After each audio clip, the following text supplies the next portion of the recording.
Hello, xin chào tất cả mọi người đã quay trở lại với kênh YouTube của Đỗ Nhật Hà.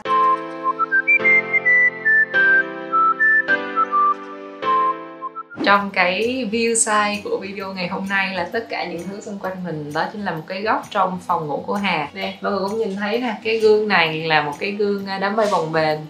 Mình học được ở những cái trend ở trên mạng, những cái đèn led về sau mọi người cũng thấy. Đó chính là cái chữ Hana là tên của Hà, và những cái decor xung quanh. Tất cả những thứ này là đều Hà tự tay làm.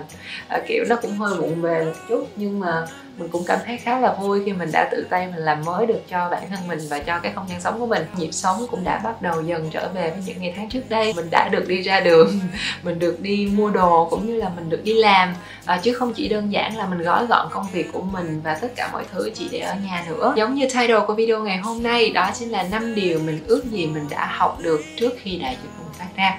Ok, bây giờ chúng ta sẽ cùng nhau bắt đầu video ngày hôm nay nha. Thực hiện lấy mẫu xét nghiệm sàng lọc nhằm phát hiện sớm các trường hợp lây nhiễm SARS-CoV-2 cho các cơ quan, đơn vị và nhân dân trên địa bàn phường để kịp thời khoanh vùng, xử lý ổ dịch. Thật sự là những cái thông tin về việc mà nâng cao ý thức để bảo vệ sức khỏe bản thân trong suốt khoảng thời gian vừa rồi chúng ta đã nghe rất là nhiều ở trên tất cả những cái phương tiện truyền thông nè, những cái thông tin đại chúng, mạng xã hội, và đặc biệt là ở cái âm thanh vừa rồi Hà bật cho tất cả mọi người nghe, nó ở tất cả những cái đa phường mà hầu như là chiều nào chúng ta cũng nghe hết. Covid-19 là một cái trận đại dịch rất là lớn, nhưng mà nó không phải là cái trận đại dịch đầu tiên trong lịch sử loài người. Nhưng trong thời đại mà chúng ta đang sống thì cơn đại dịch này quả là một cái trận đại dịch nó lớn, nó thật sự rất là kinh khủng và chúng ta không thể lường trước được. Trước đây khi xã hội vẫn chưa bị chi phối bởi đại dịch thì tất cả chúng ta đều sẽ khá là chủ quan và sẽ không có thường chú trọng vào sức khỏe của bản thân mình. Căn bản nhất đó chính là từ cái việc mà chúng ta ăn uống đi.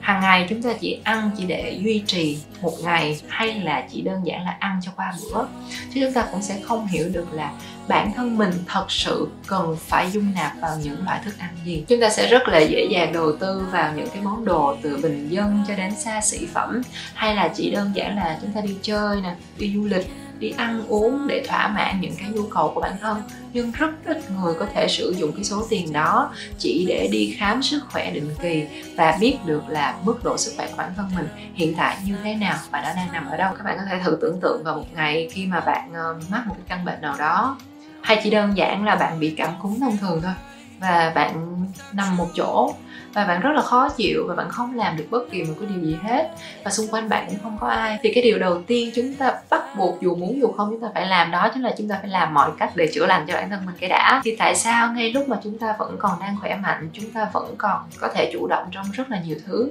chúng ta lại không chú ý bảo vệ sức khỏe của bản thân mình chứ, đúng không? Đó là ở cái mức độ là khi chúng ta bị những cái căn bệnh vặt, những cái bệnh cảm cúm thông thường thôi. Còn nếu mà trong trường hợp chúng ta gặp những cái căn bệnh nó nặng nề hơn, nó làm cho bản thân của mình không thể nào kiểm soát được, thì Hà nghĩ đó sẽ là một trong những cái điều rất là tồi tệ. Nếu như mà không có sức khỏe thì dù muốn dù không, tất cả mọi việc xung quanh với chúng ta đều trở nên vô nghĩa. Chúng ta sẽ thường rất là nghe những cái cụm từ là phải nâng cấp bản thân mình, làm cho bản thân mình trở nên tốt hơn. Nhưng thật sự là chúng ta sẽ không biết là mình phải nâng cấp nó như thế nào và bản thân mình đã thật sự tốt lên được bao nhiêu. Hà không có phải là một cái người phải có một cái gánh nặng quá lớn về cái việc là chăm lo cho kinh tế gia đình.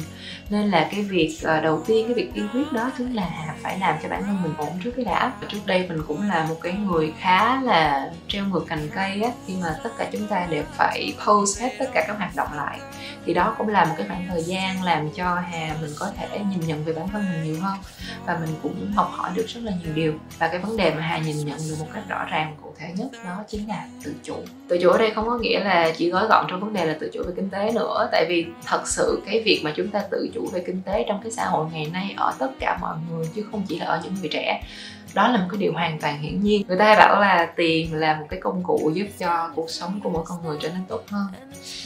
Và rõ ràng là trong suốt cái khoảng thời gian 4 tháng bùng phát dịch vừa rồi sẽ như thế nào nếu như mà bản thân bạn không có cho mình được một cái công việc tốt, hay là bạn không có cho mình được một cái khoản chi phí tiết kiệm, sẽ rất là tệ, đúng không? Khi mà tất cả mọi việc xung quanh chúng ta đều gần như là mất đi sự tự chủ.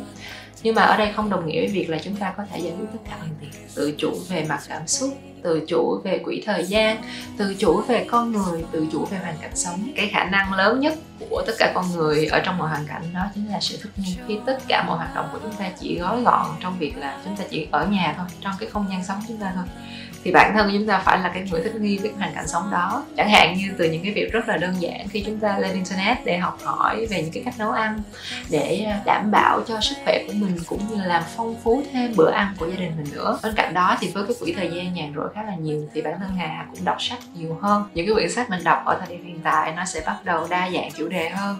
Chẳng hạn như là mình học thêm về chiến lược marketing nè, rồi những cái quy trình và khái niệm những quỹ đầu tư cho người trẻ, rồi những triệu chứng của bệnh ung thư. Có một câu nói của mục sư Charles Swindoll mà Hà cảm thấy rất là tâm đắc, và đó cũng là một trong những cái nguyên tắc sống giúp cho cuộc sống của chúng ta trở nên cân bằng và tự chủ hơn.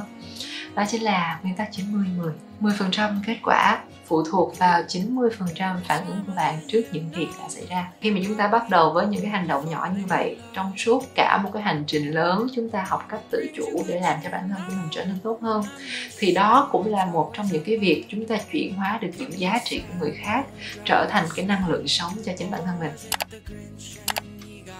Có rất là nhiều những khái niệm về rủi ro, nhưng mà ở đây chúng ta chỉ nói đến một cái khái niệm nó khách quan và nó dễ hiểu với tất cả mọi người. Đó chính là một việc dù tốt dù xấu, nó sẽ nằm ngoài những dự định hay là kết quả mà chúng ta mong đợi. Mỗi một ngày bạn thức dậy vào đúng ở cái khung giờ đó, nhưng rồi đến một ngày bạn lại thức dậy muộn tầm 30 phút, 1 tiếng đồng hồ, và nó khiến cho bạn bị trễ giờ làm, trễ chuyến bay. Hay là chỉ đơn giản là khi bạn đến một cái nhà hàng ăn rồi bạn order một món ăn nào đấy, nhưng mà khi phục vụ mang ra cái món ăn đó thì nó lại không có đúng như những gì bạn mong đợi, và tất cả mọi việc nó nằm ngoài cái sự kiểm soát của bạn, thì đó cũng là một trong những loại hình của rủi ro. Khi mà chúng ta bắt đầu làm một cái việc gì đó, chúng ta sẽ luôn luôn nghĩ đến kết quả tốt nhất và phấn đấu đạt được, và chúng ta mong cầu tất cả mọi việc đều diễn ra thuận theo ý mình. Nhưng mà trong cuộc sống này, khi mà chúng ta làm một cái việc gì đó thì sẽ có rất là nhiều những cái tác nhân tác động vào để có thể dẫn đến cái kết quả cuối cùng. Đặt cái kỳ vọng và cái hy vọng quá nhiều vào một cái việc nào đó, nhưng chúng ta lại không nhìn vào những cái kết quả bất như ý và học cách chấp nhận nó, thì ở cái thời điểm này, người hụt hẫng nhất chỉ có chính bản thân mình mà thôi. Và mọi việc xung quanh cuộc sống của mình nó sẽ luôn luôn thay đổi, luôn luôn chuyển động, và đặc biệt là bản chất của cuộc sống này nó rất là vô thường. Chúng ta sẽ không biết được là ngày mai sẽ có những chuyện gì xảy đến với chúng ta. Nói ra ở đây không phải là Hà yêu cầu tất cả mọi người sẽ luôn luôn nhìn vào cái gì cũng xấu và nghĩ là cuộc sống này nó luôn luôn tiêu cực như vậy. Không phải như vậy, không phải ý mình như vậy. Đơn giản ở đây là khi chúng ta đặt một cái sự việc nào đó nó nằm trong cái tầm kiểm soát nhất định của mình, và mình sẵn sàng mình chấp nhận mọi sự rủi ro đó, thì khi có một cái kết quả nào đó, một cái sự việc nào đó không mong muốn nó diễn ra, thì bản thân mình vẫn có thể chấp nhận cái sự việc đó một cách nhẹ nhàng nhất có thể. Khi bạn không biết được là ngày mai việc gì nó sẽ diễn đến với mình, thì ngày hôm nay, ngay chính cái khoảnh khắc hiện tại, nó sẽ là một cái động lực vô cùng mạnh mẽ giúp cho bạn yêu bản thân mình hơn, bạn yêu cuộc sống của bạn hơn, bạn sống tích cực hơn, và từ đó những điều bạn cống hiến nó sẽ thêm phần ý nghĩa hơn. Trả lời Hà đi. Suốt 4 tháng vừa rồi bạn có bất ổn không? Hỏi chơi thôi chứ biết thừa. Thật ra ai mà chẳng có lúc bất ổn, đúng không? Và đặc biệt là trong cái khoảng thời gian vừa rồi, tất cả mọi thứ nó lại rất là tiêu cực như vậy nữa. Mạng xã hội vốn dĩ là một cái nơi để chúng ta có thể truy cập và sản xuất thông tin, và hầu hết tất cả những tình hình cập nhật như thế nào đều xuất hiện trên mạng xã hội. Đó sẽ là một cái cổng thông tin vô cùng tuyệt vời nếu như chúng ta biết cách vận dụng để làm phong phú thêm vốn hiểu biết của bản thân, cũng như là cập nhật tình hình của tất cả mọi việc trong cuộc sống. Tuy nhiên, các bạn có thể tưởng tượng là mỗi một ngày khi chúng ta lướt new feed, bên cạnh những cái thông tin nó đã vốn dĩ rất là tiêu cực của dịch bệnh rồi, thì lại có rất là thượng vàng hạ cám nhiều những cái thông tin tiêu cực khác xuất hiện cùng một lúc như vậy, thì nó sẽ ảnh hưởng tới tâm lý bản thân mình chứ. Tại mình là một cái người mình chủ động mình truy cập vào nó mà. Mình đã có gần 2 tháng xóa app Facebook. Ở đây không phải là tâm lý trốn chạy, nhưng mà bản thân mình nghĩ là cái cách đó là cái cách hữu hiệu nhất để mình có thể mình calm lại, mình bắt đầu mình slow down tất cả mọi thứ lại. Thật ra thời điểm đầu nó cũng tương đối khó khăn, tại vì mình dùng mạng xã hội mỗi ngày mà, Và công việc của Hà cũng phải là một cái người mình phải update mạng xã hội thường xuyên. Mình cảm thấy là hơn hết bản thân mình đã tốt lên, chúng ta sẽ thường chăm sóc và yêu thương tất cả mọi thứ ở bên ngoài. Nhưng bản thân mình chưa bao giờ nhận thức được cái việc là chúng ta phải chăm sóc cả cái đời sống ở bên trong. Tất cả mọi thứ, từ hơi thở vào, từ hơi thở ra, từ lục phủ ngũ tạng. Mình phải cảm nhận được một cái điều là ở thời điểm này mình vẫn ổn, mình vẫn còn đủ sức khỏe, mình vẫn còn đủ những cái điều xung quanh cuộc sống mình, và mình vẫn có thể tạo dựng lại được, đặt cho mình những mục tiêu để phấn đấu. Nhưng chúng ta đừng cố gắng tạo áp lực cho chính bản thân mình, ươm cho mình những cái hạt giống lành trong chính tâm hồn bạn.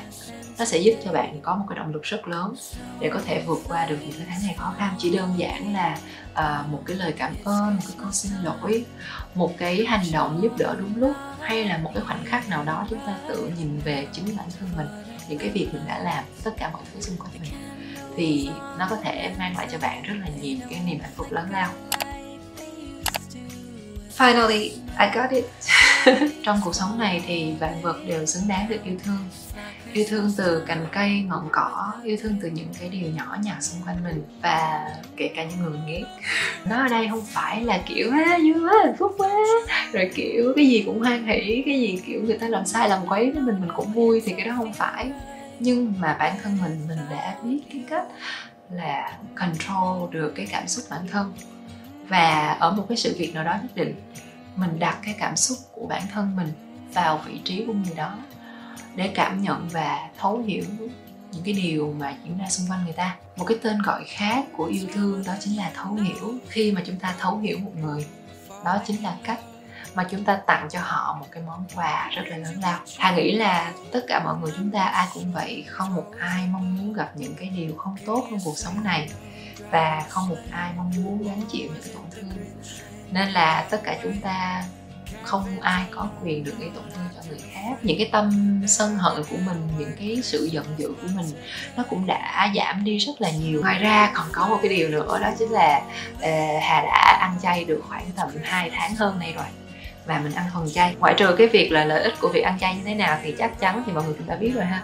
Nhưng mà bên cạnh đó có một cái lý do lớn nhất, đó chính là ăn chay để bảo vệ động vật. Chúng ta biết cách san sẻ tình yêu thương với con người, tất cả mọi việc xung quanh, thì chúng ta cũng nên chia sẻ tình yêu thương của mình đối với các con vật và với từng cành cây ngọn cỏ. Mình thấy cái câu nói là chưa bao giờ đủ thời gian dành cho gia đình thì nó cũng chỉ là một cái cớ thôi.